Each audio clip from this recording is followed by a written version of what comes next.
ముంబాయి నటులు అంటే అదేదో ఆషామాషి వ్యవహారం కాదు. వాళ్ళకి ప్రతి ఒక్కరికి ఒక బ్యాక్గ్రౌండ్ ఉంటుంది. అదేదో ఏ తెలివి తక్కువ దద్దమ్మలో రారక్కడ. ప్రతి ఒక్కరికి బ్యాక్గ్రౌండ్ ఉంటుంది.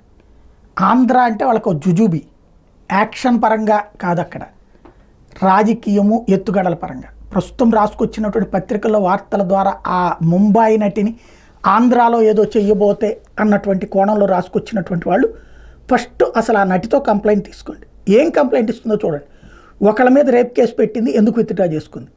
ఒకళ్ళని పెళ్లి పేరుతో ఎందుకు బెదిరించింది? పెళ్ళి అని చెప్పేసి అంటే ఫస్ట్ ఫ్రెండ్షిప్ అని చెప్పి ఆ తర్వాత పెళ్ళని ఎలక్షన్స్ ముందు బ్లాక్మెయిల్ చేసింది నిజమా కాదా? ఆమెనే బ్లాక్మెయిల్ చేస్తే ఎందుకు ఊరుకుంటుంది? మీడియా, సోషల్ మీడియా ప్రపంచం అంతా ఉంటాయి. After all YSR Congress party Andhra దాటితే దిక్కు ఉండదు, తెలంగాణలోనే దిక్కు లేదు.